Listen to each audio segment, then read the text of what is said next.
సువార్త 8వ అధ్యాయము 11వ వచనాన్ని కూడా మనము చదివాము.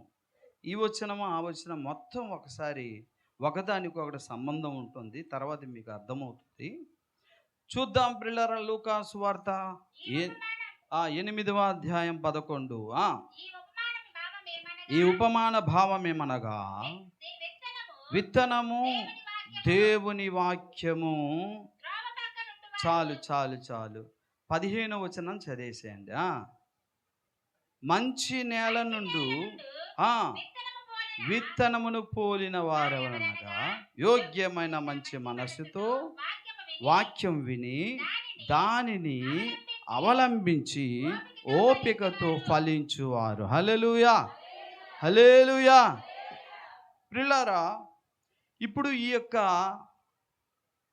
ఉపమానములో మనందరికీ బాగా తెలుసు. ఈ ఉపమానాన్ని ఏమంటామండి? విత్తువాని గూర్చినటువంటి అంటాం. ఓకేనా? ఇందులో మనం ఎన్నో సంవత్సరాల నుంచి ఈ యొక్క ఉపమానం వింటున్నాం.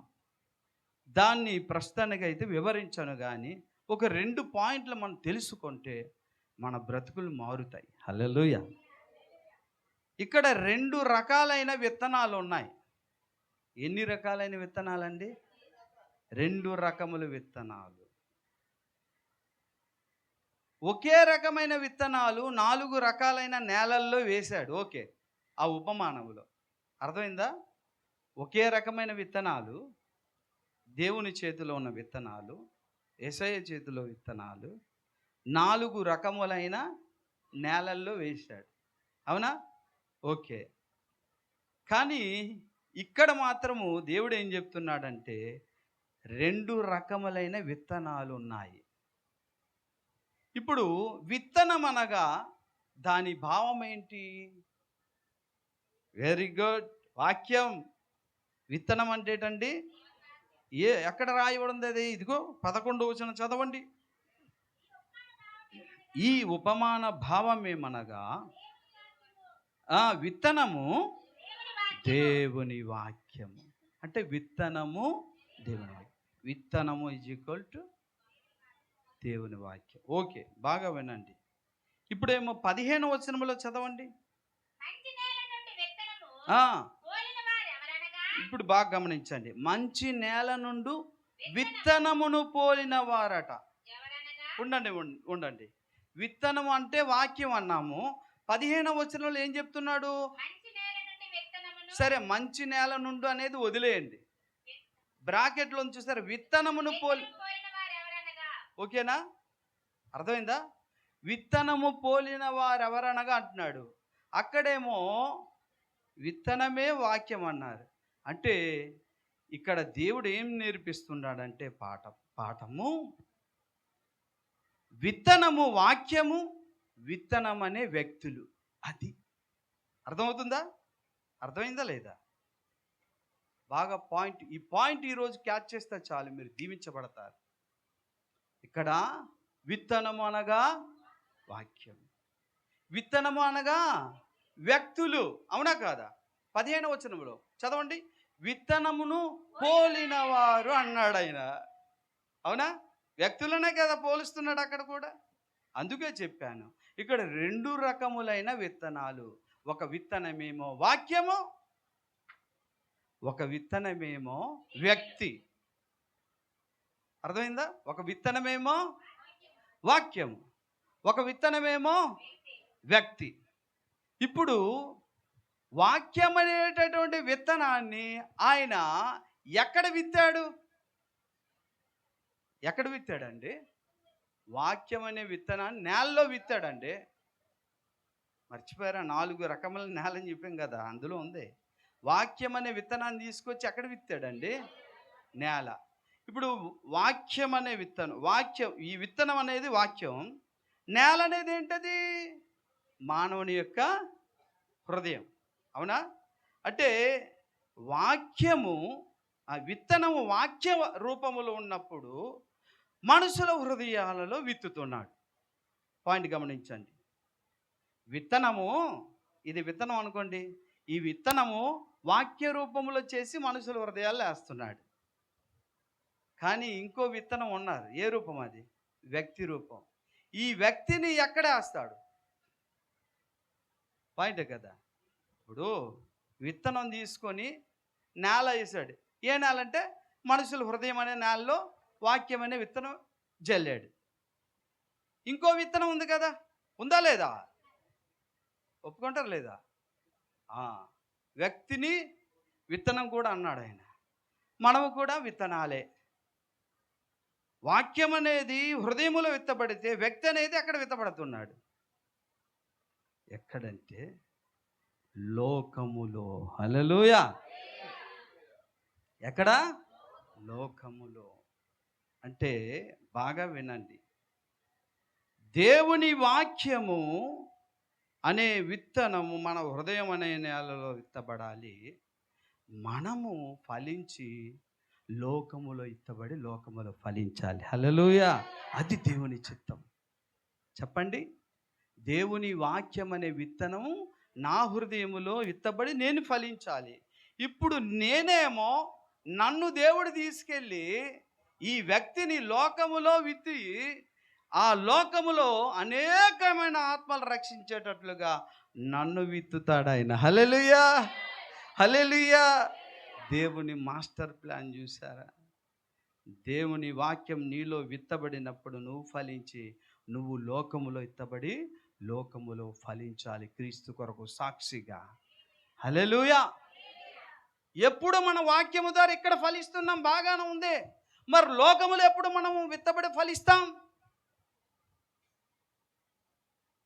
100 నువ్వు నేను లోకములో ఫలించాలట. అర్థమైందా? ఇక్కడ 2 రకములైన విత్తనాలు. ఒక విత్తనమేమో దేవుని వాక్యము, మరో విత్తనమేమో దేవుడు తను రక్షించినటువంటి తన బిడ్డ, తన కుమారుడు, తన కుమార్తె. ఎవరు? నువ్వే, నేనే. మనల్ని దేవుడు తీసుకెళ్ళి ఎక్కడ వేస్తున్నాడండి? లోకములో నా కొరకు నీవు సాక్షివి. హల్లెలూయా. వాక్యము నీలో ఫలించినప్పుడు నువ్వు లోకములో కూడా క్రీస్తు కొరకు ఫలించాలి. అది దేవుడి చిత్తము. అందుకే అక్కడ ఏమంటుంది లేఖనం? ప్రియులారా బాగా వినండి. 15వ వచనమా, విత్తనమును పోలిన వారెవరనగా యోగ్యమైన మంచి మనస్సుతో వాక్యము విని దానిని అవలంబించి ఓపికతో ఫలించేవారు. హల్లెలూయా. ఫలిస్తున్నావా? లోకములో నువ్వు ఫలిస్తున్నావా? లోకములో నువ్వు ఫలించాలి అంటే ముందు దేవుని వాక్యం నీలో ఫలించాలి. అర్థమైందా? మనలో దేవుని వాక్యం ఫలించకుండా మనం లోకంలో ఫలించలేము. ఒప్పుకుంటారా దాన్ని? ఎస్. మనలో దైవ వాక్యం ఫలించాలి, మనము లోకములో కూడా ఫలించాలి. ఫలించాలంటే ఏం చేయాలి? అది ఇప్పుడు ప్రశ్న. మనము దేవుని వాక్యం వింటున్నాం, అవునా? దేవుని వాక్యం వింటున్నప్పుడు అది 30 60 100 ఫలిస్తున్నదా? నేను ఫలించానా? నువ్వు ఫలించావా? చెప్పండి. విత్తనాలు ఎందుకమ్మా పొలంలో జల్లుతాం? మాడి మసైపోడాక. అయ్యగారు అనేక 30 సంవత్సరాల దగ్గర అనుకుంటాను అని సేవ. అప్పటి నుంచి విత్తనాలు వేస్తున్నారు మీ హృదయాల్లో. 100 ఎవరైనా ఫలించారా? మీరు అలా ఫలిస్తే మీరు ఇంకా లోకంలో కూడా ఫలించి ఉంటారు. ఆ ఫలితం కూడా ఉందా? Double result. ఫలించారా? అసలు మనము ఫలించేదేటి? మనలో ఫలించేదేటి? మనం లోకములో ఫలించేదేటి? 100. అది ఇప్పుడు మనకు ప్రశ్న. దాని జవాబు తెలుసుకుందాం. ఓకేనా? సరే ప్రియులారా గమనించండి. మనము ఫలించాలి ఫస్ట్ అనంటే దేవుని వాక్యము ద్వారా మనకు ఆయన అనేక సుగుణాలు నేర్పిస్తాడు, అనేక సద్గుణాలు నేర్పిస్తాడు. దైవ సంబంధమైన లక్షణాలన్నీ కూడా మనలో ఫలింపజేస్తాడు ఆయన. ఇంతకాలం మీరు దేవుని వాక్యం విని విని విని విని విని ఏమి నేర్చుకున్నారు? ప్రేమ నేర్చుకున్నారా? విశ్వాసం నేర్చుకున్నారా? భక్తి నేర్చుకున్నారా? ఆశానిగ్రహం నేర్చుకున్నారా? చెప్పండి. విధేయత నేర్చుకున్నారా? చెప్పండి. మరి వాక్యం మీలో ఫలిస్తుంది అనుకుంటే దేవుడు కోరుచున్నది 100 ఫలం.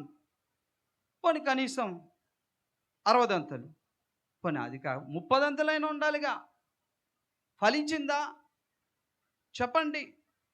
మనలో ప్రిల్లారా ఫలిస్తే ఎటువంటి క్రియలు వస్తాయి అనేది మనం తెలుసుకుందాం.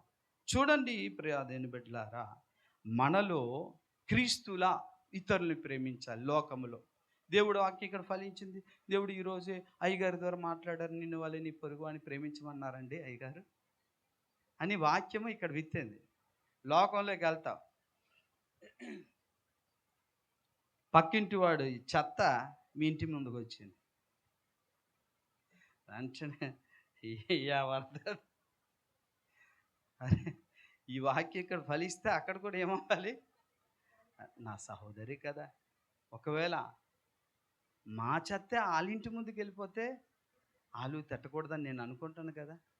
కాబట్టి నన్ను వలే ఆవిడని కూడా ప్రేమించాలి కదా. అయ్యగారు ఈరోజే కదా చెప్పారు అనేది నువ్వు ఇక్కడ ఫలించి లోకంలో కూడా ఫలించాలి. హల్లెలూయా. అలా కాకుండా వాక్యం వరకేనండి, తర్వాత లోకంలో మేము ఫలించమంటే అది ఎప్పుడు దేవుడికి ఇష్టం ఉండదు ప్రియదేని బిడ్డలారా. మరి అలాగండి మా పక్కింటి వాళ్ళు ఎప్పుడు కూడా అండి నేను ఎంత ప్రేమించినా వాళ్ళు ఎప్పుడు కూడా ఏదో ఒక రకంగా నన్ను దూషిస్తూ ఉంటారండి. కుక్కను తిట్టినట్టుగా, కోళ్ళను తిట్టినట్టుగా మా పిల్లల్ని, మా భర్తను లేదా మా ఆవిడని తిడుతుంటారండి. ఏం చేయాలండి? అటువంటి వారిని ఎలా ప్రేమించాలి? నేను ప్రేమించడానికి ప్రయత్నం చేస్తున్నాను కానీ ప్రేమించలేకపోతున్నా. లోపల ఒకటి ఉంది, అది బయటకు వచ్చేది. కాబట్టి ఫలించలేము. ఫలించగలమా చెప్పండి? అయ్యగారు అయితే చెప్తున్నారు పొరుగువాడిని ప్రేమించాలి కదంటే, పొరుగువాడిని ప్రేమించాలి. ఆవిడ కూడా నన్ను ప్రేమించాలి కదా. పోనీ నేను ప్రేమిస్తే అర్థం చేసుకోవాలి కదా. పోనీ క్షమించమని అడిగాను, అర్థం చేసుకోవాలి కదా. కాబట్టి శత్రువుల్ని ప్రేమించడం నాకు సాధ్యం కాదు అయ్యగారు. చాలా ప్రయత్నం చేశాను కానీ అది అసాధ్యం అయ్యగారు, నేను చేయలేను. ఎందుకంటే పిల్లరా, మనము ఫలము అనేది ప్రయత్నం చేస్తే జరిగేది కాదు. హల్లెలూయా. గమనించండి, ఫలము అనేది ఎలా కలుగుద్దంటే అప్రయత్నంగానే కలుగుతుంది. ఎలా అనుకుంటే ప్రతిని బిడ్డలారా, మనము చింతించుట వల్ల ఫలం అనేది కలగదు. ఏంటి ఫలము అనుకుంటే బాగా గమనించండి, మనకు బాగా తెలిసినటువంటి విషయమే. గలతీయులకు రాసినటువంటి పత్రిక 5వ అధ్యాయము చదవండి.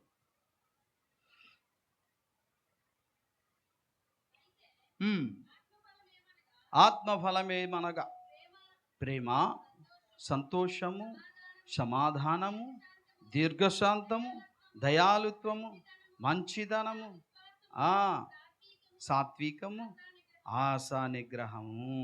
చూసారా? ఇవన్నీ మనం వాక్యాలు వింటున్నాం, ఫలిస్తున్నామా అంటే ప్రియులారా, ఇది మనలో వాక్యము నీలో నాలో ఫలిస్తే కలిగేదే ఆత్మ ఫలము. హల్లెలూయా, హల్లెలూయా. చాలామంది ఏం చేస్తారంటే ఆత్మఫలం ఫలించండి ఫలించండి ఫలించండి అంటారు. ఫలించేది మనలో లేదండి. ఎందుకు లేదో చెప్తాను, జాగ్రత్తగా వినండి. ఫలించుట అనేది దేవుడు తానే మనలోనికి వచ్చి తన ఆత్మ ఫలముతో నింపినప్పుడు ఈ లక్షణాలన్నీ వస్తాయి. హల్లెలూయా, హల్లెలూయా, హల్లెలూయా. ఎందుకంటే ప్రియదేవుని బిడ్డలారా బాగా గమనించండి. ఫలించుట అనేది ఎలా కలుగుద్దో కూడా యేసయ్య చెప్పాడు.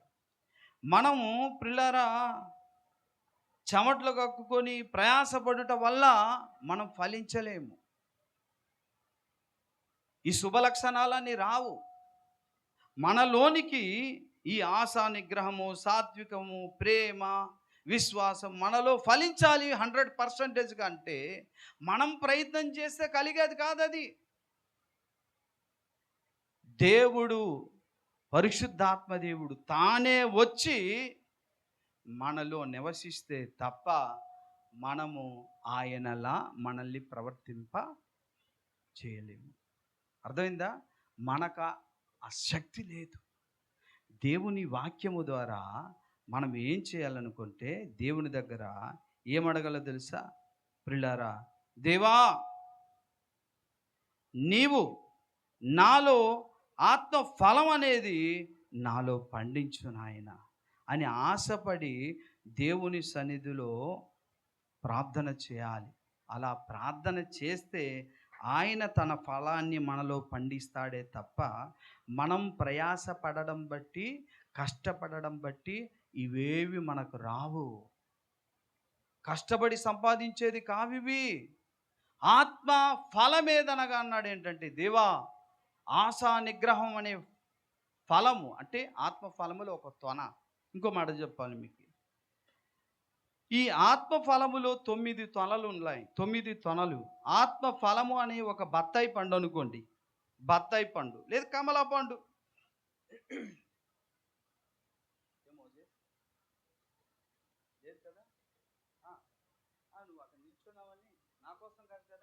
ఓకే. బత్తాయి పండు ఉందండి. దానికి 9 తొనలు ఉన్నాయండి. ఆ 9 తొనలు 9 మందికి పంచిపెడితే 9 బత్తాయి పళ్ళు అవుతాయి. అవి అవు అవునా? బత్తాయి పండు ఒకటే, కానీ 9 తొనలు. ఇప్పుడు మన ఆత్మ ఫలము, ఫ్రూట్ ఫలము, ఒక బత్తాయి పండే 9 తొనలు ఉన్నాయి. ఆ 9 తొనల్లో పంచిపెట్టుకుందాం అనుకుందాం. నీకేమో సాత్వికం ఉంది, నీకేమో ప్రేమ ఉంది, నీకేమో విశ్వాసం ఉంది. అంటే నీకు విశ్వాసం ఉంది కానీ సాత్వికం లేదు. దేవుడంటే నమ్ముతున్నావు, ఎవరైనా కొడితే శుభ్రం తిడుతున్నావు. ఎందుకు? విశ్వాసం తొన ఒక్కటే ఉంది నీకు, సాత్వికం ఆవిడ దగ్గర ఉంది. ఆవిడ ఎవరు కొట్టినా సరే ఊరుకుంటుంది. ఉదాహరణగా అండి. కాబట్టి ఈ అన్ని తొనలు ప్రతి ఒక్కరికి అవసరమా, లేదా ఒక్కొక్క తొన ఒక్కొక్కరికి అవసరమా? అంటే ప్రతి మనిషికి అన్ని తొనలు కలిగిన ఆత్మ ఫలము అవసరం. కాబట్టి ఆత్మ ఫలములో ఉన్న తొనలు విడదీయడం అసాధ్యము. హల్లెలూయా. అర్థమైందా? విడదీయడం అసాధ్యం. సాత్వికం కావాలి, విశ్వాసము కావాలి, ప్రేమ కావాలి, ఆశా నిగ్రహము కావాలి, అన్నీ కావాలి నాకు. అందులో నేను ఫలించాలి, లోకములో అది నేను ఫలించాలి. అలా ఫలించాలనుకుంటే మన బాడీకి అంత శక్తి లేదు. అందుకని ఏ చెట్టు అయినా, జామ చెట్టు అయ్యా నేను ఫలించాలని టెన్షన్ పడుతుందా? పడదు. ఎందుకంటే ఆ జీవకణ సముదాయమును బట్టి, ఆ ఏరుల్లో వస్తున్నటువంటి బలమును బట్టి దానంతట అదే ఫలిస్తుంది. జామ చెట్టుని కాయలు కావట్లేదు అనుకొని మళ్ళా రన్నింగ్ ఇటు అటు చేస్తే కాస్తుందా? మనము ఆత్మ ఫలము మనలో ఫలించాలి అంటే దేవుణ్ణి అడగాలి. దేవా, నా జీవితంలో నాకు శక్తి లేదయ్యా, నేను పొరుగువాన్ని ప్రేమించలేకపోతున్నాను, నా స్వార్థమే చూసుకుంటున్నాను. పోనీ ఆ స్వార్థాన్ని జయించి ప్రేమిద్దామంటే నాకు ఆ శక్తి లేదు. కానీ నీ ఆత్మ ద్వారా దాన్ని కలుగు చేయగలవు. కాబట్టి నీ ఆత్మ చేత ఆత్మ ఫలము నాలో పండించు నాయనా అని అడగాలి. హల్లెలూయా, హల్లెలూయా. అలాగైతేనే మనము లోకములో కూడా ఫలించగలుగుతాము. ఆ కారణం చేతనే పౌలు అన్నాడు, జీవించువాడను నేను కాదు, నా యందు జీవించు క్రీస్తే. అంటే క్రీస్తే తనలో ఉండి క్రీస్తులా జీవిస్తే తప్ప తాను జీవించలేడట. పరిశుద్ధాత్మ దేవుడే మనలో ఉండి, పరిశుద్ధాత్మ దేవుడే మనలో ఉండి తనలా మనల్ని జీవింపజేస్తే తప్ప మనం అలా జీవించలేము. తగ్గించుకో, పర్వాలేదు. అందుకని నువ్వు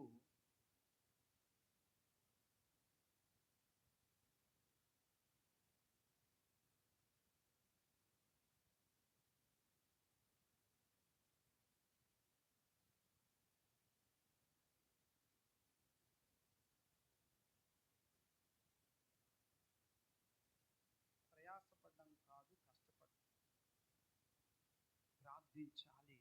ప్రియా, ఓకే ఓకే ఓకే. ఫలం అనేది ప్రయత్నము చేయటం వల్ల కలగదు ప్రియులారా. ఫలము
చదవండి ప్రియా దేవుని బిడ్డలారా.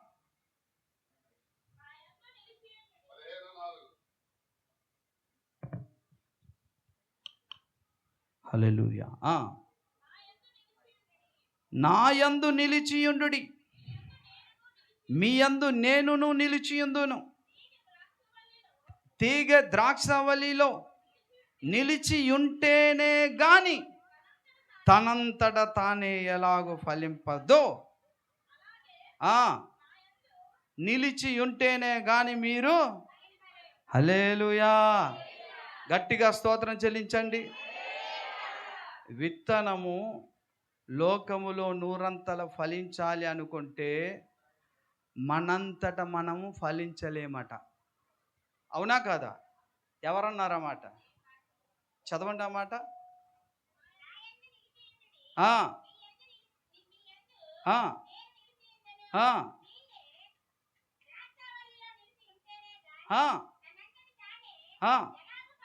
చాలు చాలు. తీగలు ఎవరండి? అంటే తీగ తనంతట తాను ఫలించే ఫలం ఉందా? అర్థమైందా? ఇందాక ఎందుకు చెప్పాను? మనంతట మనం ఎంత కుస్తీ పట్టినా ప్రేమ, ఆశ, నిగ్రహం ఇది ఫలించలేము. ఆయన చెప్పేశాడు. మరి ఏం చేయాలి ప్రభా మేము ఫలించాలంటే ఆయన చెప్తున్నాడు. మళ్ళీ ఏం చేయాలంటే తీగ ద్రాక్షవల్లిలో నిలిచి ఉండాలి. నిలిచి ఉండాలి అంటే, నిలిచి ఉండుటంటే యేసయ్యతో పిల్లరా. వెరీ గుడ్, హల్లెలూయా. ఫలించుట దేని వలన ఇక్కడ కలుగుతుందని చెప్తున్నాడు? మనం ప్రయాసపడుట వలన కాదు కాదు, క్రీస్తులో నిలిచి ఉండుట వలన మనకు కలుగుతుందట. హల్లెలూయా, హల్లెలూయా. ఈనాడు భక్తులందరూ కూడా ఏం చేస్తున్నారో తెలుసండి? చాలామంది భక్తుల్ని పడిపోవడానికి కారణం ఏంటో తెలుసా? వారు క్రీస్తుతో క్రీస్తుతో కలిసి ఉండకపోవడమే. కొమ్మలన్నీ కూడా క్రీస్తు అనే కాండానికి అంటూ కట్టబడి లేకపోవడమే కారణం, పడిపోవడానికి కారణం. నాతో మీరు అంటు కట్టబడి ఉంటేనే ఫలిస్తారు నూరంతలుగా. మీరు ప్రయత్నం చేసి తలకిందులుగా తపస్సు చేసినా ఫలించలేరు. మరి ఏం చేయాలి? నాతో అంటు కట్టబడాలి. మరి అంటు కట్టబడాలంటే ఏం చేయాలి అయ్యగారు? అది అసలు భాష ఏంటి? దాని అర్థం ఏంటంటే నిలిచియుండుట అన్నాడు ఆయన. అనగా అంటు కట్టబడి ఉండుట అంటే క్రీస్తులో ఎప్పుడు టచ్ అయ్యి ఉండాలన్నమాట. హల్లెలూయా. నిలిచి ఉండాలి అంటే ఎప్పుడో వారానికి ఒక్కసారి చర్చికి రావడం కాదు. ఈ ఆదివారం ఇక్కడికి వచ్చాం, మళ్ళీ ఆదివారం వస్తాం, మరి మధ్యలో అంటూ తెగిపోద్ది. కాబట్టి ఉదాహరణకు మనం ఈ ఆదివారం వచ్చేసి మళ్ళీ మధ్యలో ఎన్నో పనులు చేసుకుంటాం, వాక్యం మర్చిపోతాం, అన్నీ మర్చిపోతాం, మళ్ళీ ఆదివారం వస్తాం.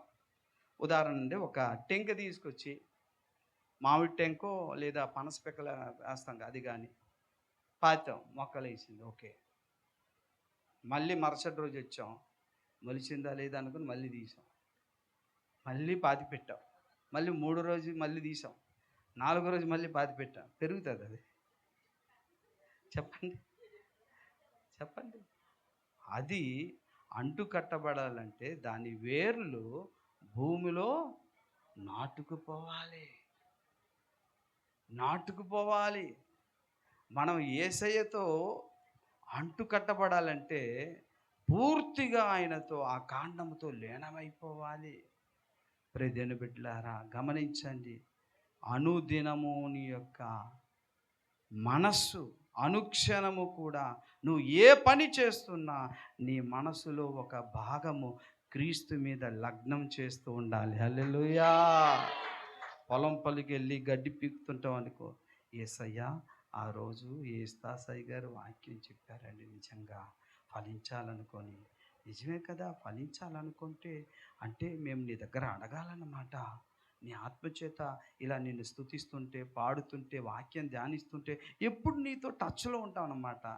ఏ తీగ అయితే కాండానికి టచ్లో ఉంటుందో దేవుని జీవం తీగలోకి వచ్చి ఆ తీగ దానంతట అదే అప్పుడు ఫలిస్తుంది అన్నమాట.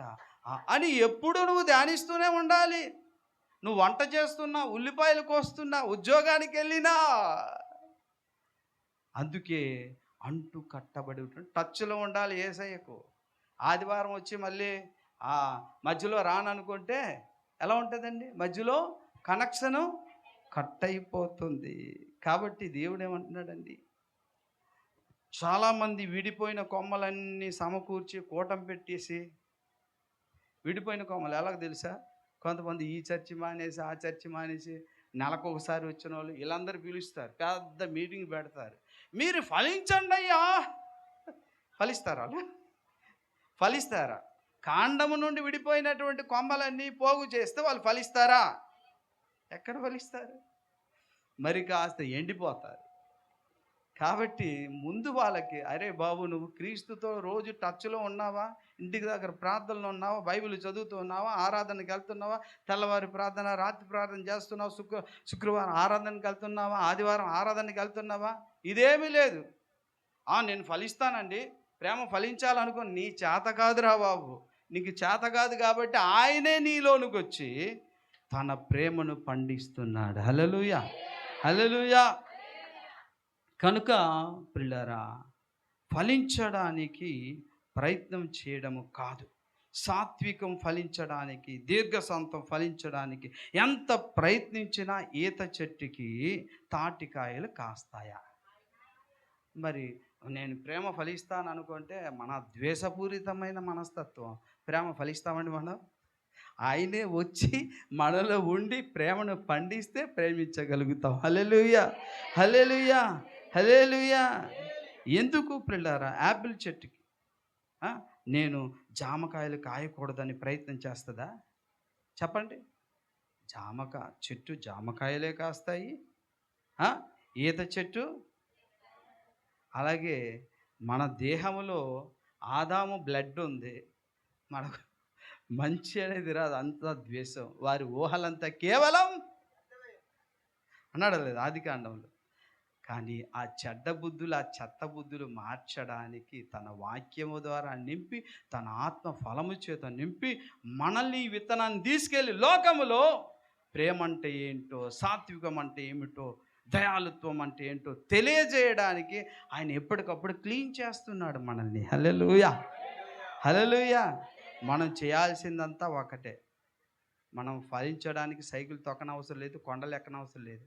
దేవా, నువ్వు వంట చేస్తున్నా, నువ్వు ఉద్యోగానికి వెళ్ళినా, లేదా పొలం పనికి వెళ్ళినా, ఈ మనసు ఒక భాగం ఆయన వైపు లగ్నం చేస్తూ ఉండాలి. నిరంతరం నిరంతరం.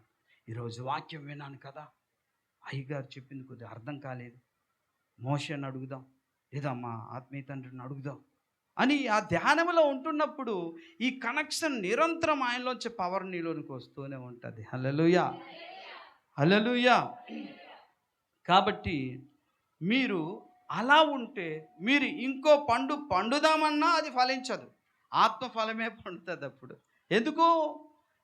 మనసులో ఒక భాగం యేసు వైపు ఉంది కాబట్టి యేసులో జీవమే నీలోనికి వస్తుంది, కానీ వేరే జీవం రాదు, వేరే ఫలము కూడా నువ్వు ఫలించలేవు. హల్లెలూయా, హల్లెలూయా. కాబట్టి పిల్లారా, ఆత్మఫలములో ఉదాహరణగా మనం ఫలిస్తే ఎన్ని తొనలు ఉన్నాయి, అన్ని తొనలన్నీ మనకు అవసరమే. ఏంటో చదవండి. ఇప్పుడు గలతీయులకు రాసిన పత్రిక చదివాం కదా, ఆత్మఫలములో అన్ని తొనలు నీకు నాకు అవసరమే. అందులో 8 చాలు, ఒకటి అక్కర్లేదు అనడానికి లేదు, ఒకటి చాలు 8 అక్కర్లేదు అనడానికి లేదు. అన్నీ అవసరమే నాకు, అన్నీ అవసరము నీకు. ఓకేనా? చదవండి. ఓకే. ఆత్మఫలం ఏదనగా సంతోషము, సమాధానము, దీర్ఘశాంతము, దయాళుత్వము, మంచితనము, విశ్వాసము, సాత్వికము, ఆశా నిగ్రహము. హల్లెలూయా, హల్లెలూయా.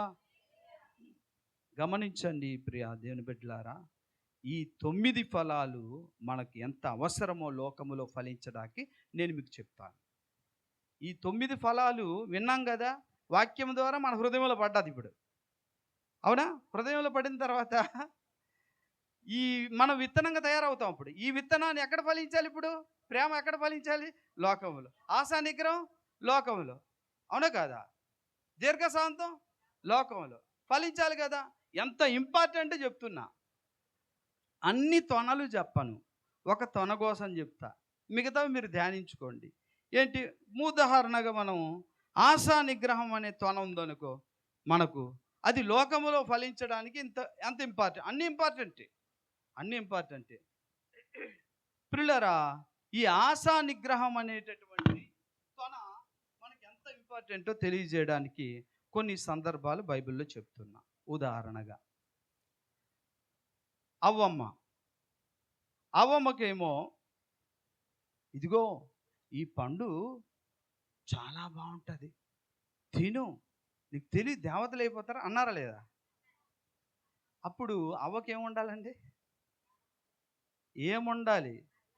ఆశా నిగ్రహం లేకపోవడం బట్టే అవ్వ పండు తిని పరిగెట్టింది, పండు తిని పడిపోయింది. అది కొత్త పండు అది నేను తింటాను, నా ఆశను బంధిస్తాను, నా తండ్రి వద్దన్నారు, నా భర్త వద్దన్నారుగా అని ఆశా నిగ్రహం ఉంటే పండు తినకపోను, ఆమె పడిపోకపోను. పడిపోయి ఇంత సర్వనాశం తెచ్చారు లేదా పిల్లారా? ఆశా నిగ్రహం లేకపోవడం వల్లే సంసోను వేశ్యల దగ్గరికి వెళ్ళాడు. ఆశ కలిగిందండి, ఆశ కలగగానే పరిగెట్టడమే. నిగ్రహించుకోవు, పేకాట ఆడాలి, ఆడడమేనా? చుట్ట తాగాలి, తాగడమేనా? బ్రాంతి తాగాలి, ఆశ కలగగానేనా? నిగ్రహించుకోవద్దు. ఆ నిగ్రహము దేవుడు మనకిచ్చినప్పుడు లోకములో ఎంత పని చేస్తుందండి. హల్లెలూయా, హల్లెలూయా. ఆశా నిగ్రహం లేకపోవడం వల్లే బిలాము అవినీతి వలన వచ్చే ధనమును దాని మీద ఎగబడ్డాడు. ఇస్తారట కట్ల ధనం, అలాగా అనుకొని వెళ్ళిపోయాడు. దైవ దర్శనాన్ని దైవ అభిషేకాన్ని బిలాము పోగొట్టుకున్నాడు. కారణం ఆశ నిగ్రహం లేదు. పిల్లారా, ఆశ పుట్టగానే పరిగెత్తడం, కోరిక పుట్టగానే పరిగెత్తడం అది భక్తుని లక్షణం కాదు, అది జంతు లక్షణం. కుక్క ఆశ కలుగుద్ది, పరిగెడుతుంది, తెలుసా అండి? పందికి కూడా ఆశ కలుగుద్ది, మరి ఆగదు, పరిగెట్టేస్తుంది. మరి పందివాడు నేను పందినా? దేవుడు కడిగిన నీతిమంతుడైన భక్తుడని విశ్వాసం, దేవుని బిడ్డను, దానికి మనకు తేడా ఉండొద్దు, లోకానికి మనకు తేడా ఉండొద్దు. అందుకే ఆశా నిగ్రహం అనే ఫలము నాలో ఫలింపచేయు తండ్రి అని అడగాలి. హల్లెలూయా, హల్లెలూయా. మనకు కూడా పాముకి కోపం వస్తుంది. ఏం చేస్తుంది? పాము కోపం వస్తుంది, పొసగొడుతుంది, కాటేయడానికి రెడీగా ఎగబడుతుంది. ఎద్దు కోపం వచ్చింది అనుకో ఏం చేస్తుందండి? పొడుస్తుంది. మరి నీకు కోపం వస్తే ఆగాలి కాస్త, తప్పురా, తప్పు. ఎందుకు? మన ఎద్దులమా? మనం మనుషులం కూడా కాదు, దేవుని బిడ్డలం. హల్లెలూయా. ఎందుకు? వారికి లేనిది మనకున్నదేంటి? ఆత్మ ఫలములో ఒక తొన ఉంది. ఆ సందర్భాలలో ఆశను నిగ్రహించుకుంటాను నేను. నా దేవుడు నన్ను ఆపుతాడు, నేను ఆగలేను, కానీ దేవుడు ఆపుతాడు. ఎందుకంటే ఎప్పుడు ఆయన వాక్యంతో టచ్లో ఉన్నాను, ప్రార్థనలో ఉన్నాను కదా. నాలో ఆత్మఫలం ఉన్నదిగా, అందులో ఒక తొన ఉందిగా, ఆశా నిగ్రహం. కాబట్టి నేను రాలేను బాబు, కష్టం అని అనగలుగుతావు. హల్లెలూయా. చూసారా, ఒక తొనే ఎంత ఇంపార్టెంట్, మిగతా తొనలు కూడా ఇంపార్టెంటే. ప్రిలారా, కనుక చాలామంది కోపం వస్తే ఏం చేయాలండి? కంట్రోల్ చేసుకోవాలి. ఆశలు వస్తే ఏం చేసుకోవాలి? అదుపులో పెట్టుకోవాలి. తిండి మీద ఆశ నిగ్రహించుకోవాలి, శరీర సుఖం మీద ఆశ నిగ్రహించుకోవాలి. నిగ్రహం లేని కోరిక, అదుపు లేని కోపం, అదుపు లేని కామం, అదుపు లేని ధనాపేక్ష, అదుపు లేని పదవి వ్యామోహం మనిషిని సర్వనాశనం చేస్తుంది, సమాజాన్ని సర్వనాశనం చేస్తుంది. కాబట్టి ఆశా నిగ్రహం అనే తొన ఎంత ఇంపార్టెంట్ అండి మనకి. మనం ప్రయత్నిస్తూ వస్తుంది అది.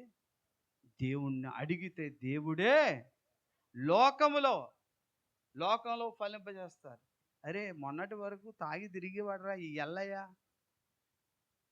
అదేదో యేసుబాబు నమ్ముకుని బాప్తీసం పొందారు. ఆ పాస్టర్ గారి మాటలు వినేసి ఈరోజు ఫ్రీగా ఒక 2 క్వార్టర్లు ఇచ్చిన తాగట్లేదేంటి? ఏమో, ఏం మార్పు వచ్చింది ఇతనికి?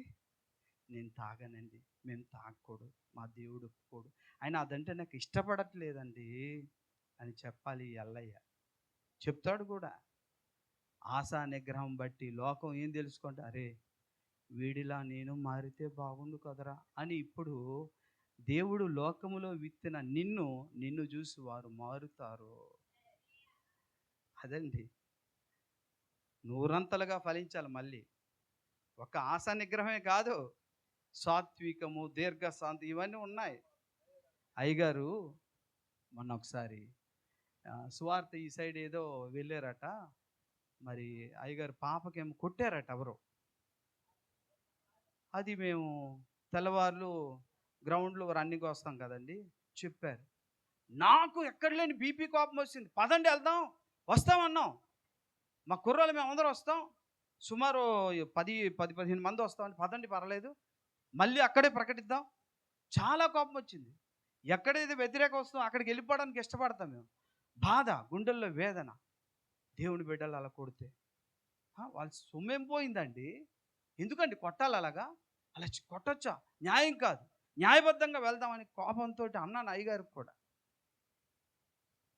నాకు ఆ కోపం ఉండడం కూడా న్యాయమే, పరిశుద్ధమైన కోపం అది. అయ్యగారు ఏమన్నారంటే, వద్దులే పాస్టర్ గారు, దేవుడు చూసుకుంటాడు అని ఒక్క మాట అనేసరికి అప్పుడు చూసారండి ఏంటది? ఆశా నిగ్రహం కాదు, అది దీర్ఘశాంతం లేదా సాత్వికం అనాలి. లోకములో ఆ దుష్టుడు ఏదో ఒక రోజు, అరే ఆ పాస్టర్ గారికి వాళ్ళ పాప కొట్టిసిన, పాప ఏం అనలేదు అని వాడు అనుకోకపోయినా చుట్టుప్రక్కల వారైనా అనుకుంటారు. హల్లెలూయా. అంటే అయ్యగారిలో ఆ వాక్యం ఫలించింది తన నేలలో. దేవుడు తను తీసుకొచ్చి లోకంలో నాటితే అక్కడ ఆయన ఫలించాడు. హల్లెలూయా, హల్లెలూయా, హల్లెలూయా. దేవునికి స్తోత్రం. ఈ విధంగా ఆత్మ ఫలములో ఉన్నటువంటి ఆ 9 తొనలు కూడా మనము ఫలించాలి. అలా ఫలించాలంటే నువ్వు నేను ప్రయత్నం చేస్తే ఫలించలేము. ఏం చేయాలి? యేసయ్యతో అంటు కట్టబడి ఉండాలి. అంటు కట్టబడి ఉండుటంటే యేసయ్యతో ఎప్పుడూ టచ్‌లో ఉండాలి. ఒక ఆదివారం వచ్చేసి వెళ్ళిపోవడం కాదు. నీ ఇంటికి వెళ్ళాక ప్రార్థనలు ఉండాలి, వాక్యం చదవాలి, అయ్యగారితో ప్రార్థన చేయించుకోవాలి. ఇలా నిరంతరం నువ్వేం పని చేసినా సరే నీ మనసులో ఒక భాగము దేవుని వైపు కేంద్రీకరించి ఉంచినప్పుడు మనం ఎప్పుడు టచ్లో ఉన్నట్టే. హల్లెలూయా. అయ్యగారు ఎప్పుడు ఫోన్ చేసినా ఆయన వాక్యం మాట్లాడతాను, నేను మాట్లాడతాను, ఆయన అంతే ఈయనంతే, మాకు అది అలవాటు. ఈ విధంగా మనము లోకములో కూడా క్రీస్తు కొరకు నూరంతలుగా ఫలించడానికి దేవుడు మనల్ని ఏర్పాటు చేసుకున్నాడు. హల్లెలూయా, హల్లెలూయా. అయితే అయిపోలేదు, ఇంకో మాట ఉంది. మీరేమన్నారు? 3 వారు చెప్పమన్నారా? అలాగే పర్లేదు, బోరు కొట్టలేదు కదా. సరే, చాలా సంతోషం. అయితే ఇంకో మాట చెప్పాలి, నేను చెప్పి ముగిస్తాను, మిమ్మల్ని ఇబ్బంది పెట్టను. ఇక్కడ ప్రకటన గ్రంథము 22:16లో అది కదా చదివాం. చదువు.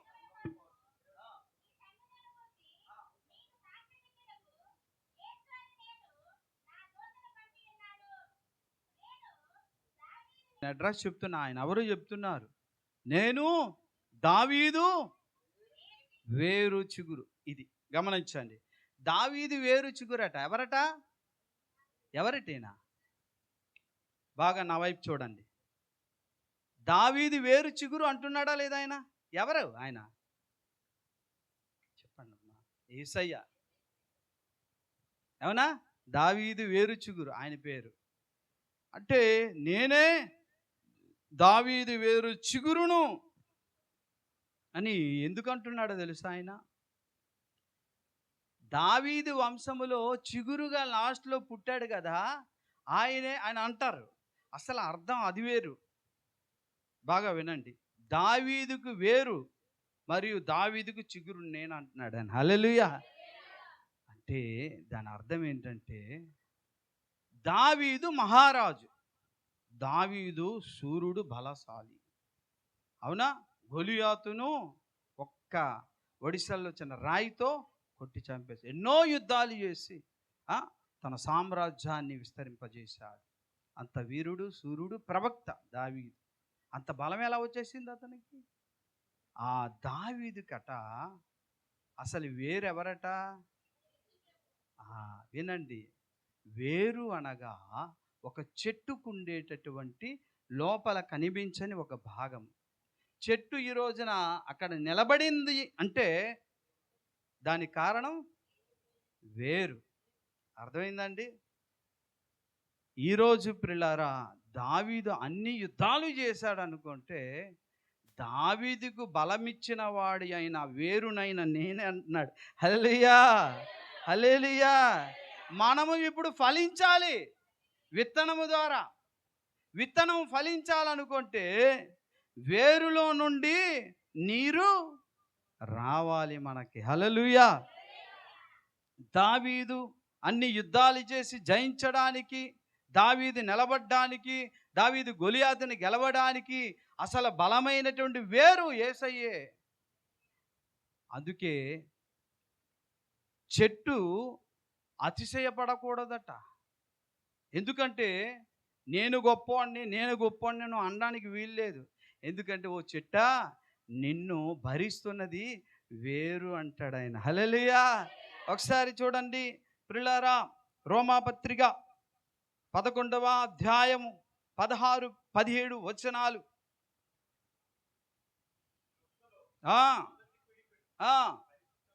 అయితే పరిశుద్ధమే, వేరు పరిశుద్ధమైనది. అయితే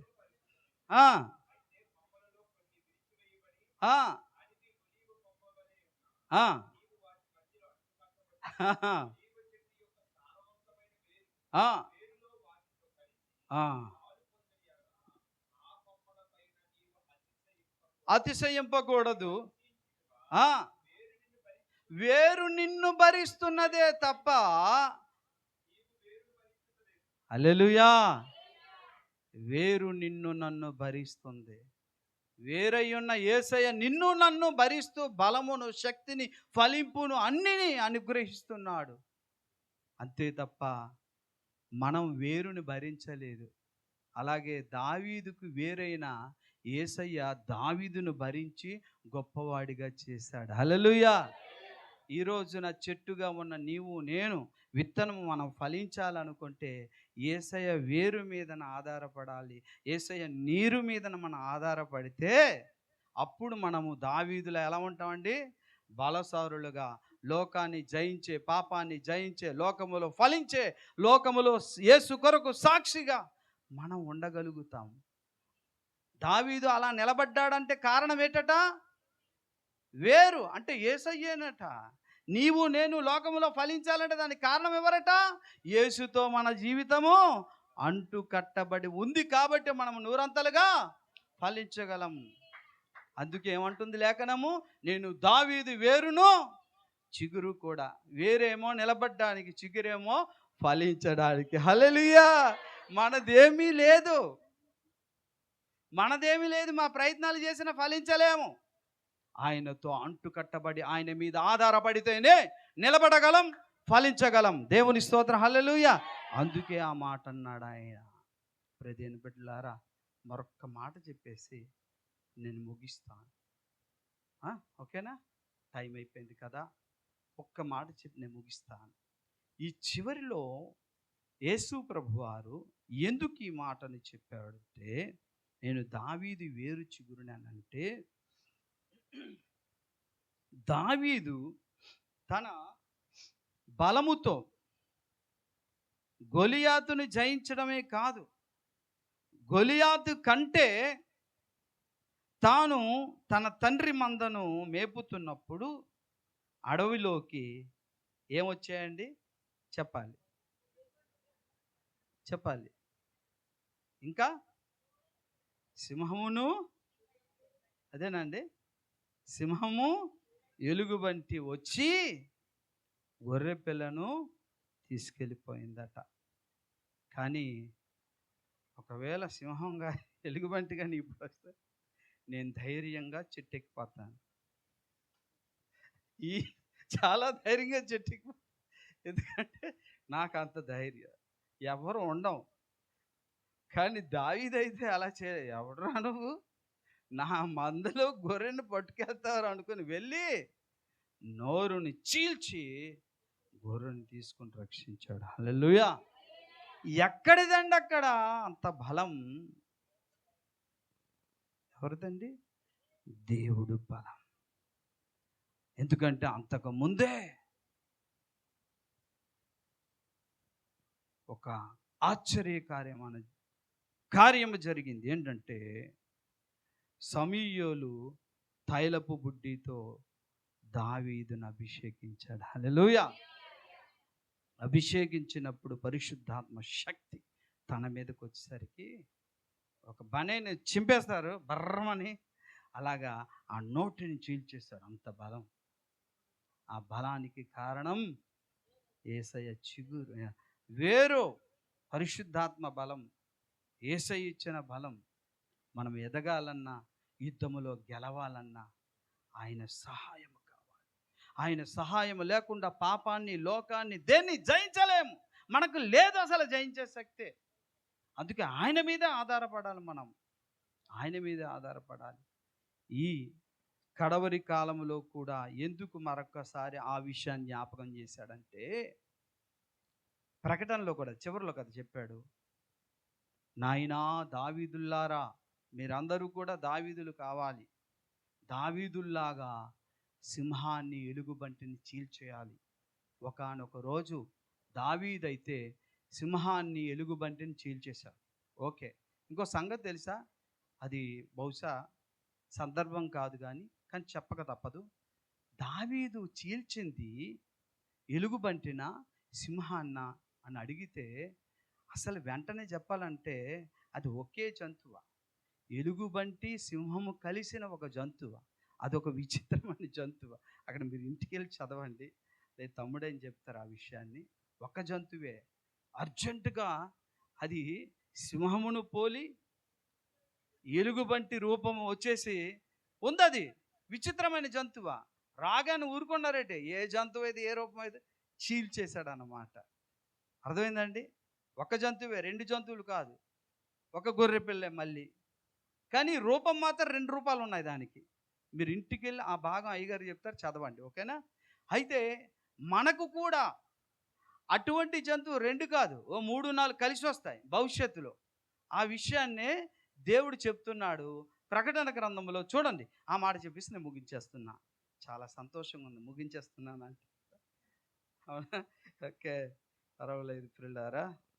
సరే, ప్రకటన గ్రంథము 13వ అధ్యాయము 1 నుంచి చదవండి. 1 నుంచి చదవండి. 13, 1 నుంచి. ఆ, ఆ, ఉమ్, ఇప్పుడు 2 నుంచి. Okay, okay. నే నేను చూచిన ఆ మృగము చిరుత పులిని పోలి ఉండెను, ఎలుగుబంటి పాదములు వంటివి, సింహపు నోరు వంటిది. అదండి. ఇప్పుడు ఎన్ని రకాల రూపం అండి ఈ జంతువు? వినండి, చిరుత పులి, ఎలుగుబంటి, ఈ కడవరి కాల దావీదులకు ఎదురయ్యే జంతువు. ఆ జంతువు నోరుని చీల్చేయాలి అంటే మనకు బలము కావాలి, శక్తి కావాలి, ధైర్యము కావాలి. ఎక్కడా బలం మనకి? వేరు నుండి, యేసయ్య నుండి, పరిశుద్ధాత్మ నుండి. ఇది ఒక క్రూరముఖం. ఆ క్రూరముఖమే రాబోయే అబద్ధ క్రీస్తు. వాడిని జయించాలంటే విశ్వాసం ద్వారా, ప్రార్థన ద్వారా, వాడు పెట్టిన హింసలకు మనం జయించాలి అనుకుంటే, వాడికి తలవగ్గకుండా ఉండాలి అనుకుంటే మనకు బలం కావాలి. ఆ క్రూర మృగం ఎలాగండి? చిరుతపులి, ఎలుగుబంటి, సింహంలాగా అలా ఉంటాడాడు. ఘటసర్పం బలం ఇస్తుంది. అలా ఉన్నప్పుడు వాడు పెట్టే కష్టాలకి, వాడు పెట్టే శ్రమలకు ఏమవుతాం? మనం ఓడిపోతాం కదా. కాబట్టి ఓడిపోవడానికి వీల్లేదు. గొలియాత్ అయినా, ఏ సింహమైనా, ఎలుగుబంటైనా దాన్ని చీల్చే శక్తి నేను నీకు ఇస్తాను బిడ్డ. ఎందుకంటే దావీదుకి వేరు నేనే, దావీదుకి చిగురును నేనే. ధైర్యంగా ఉండండి అన్నాడు ఆయన. హల్లెలూయా, హల్లెలూయా.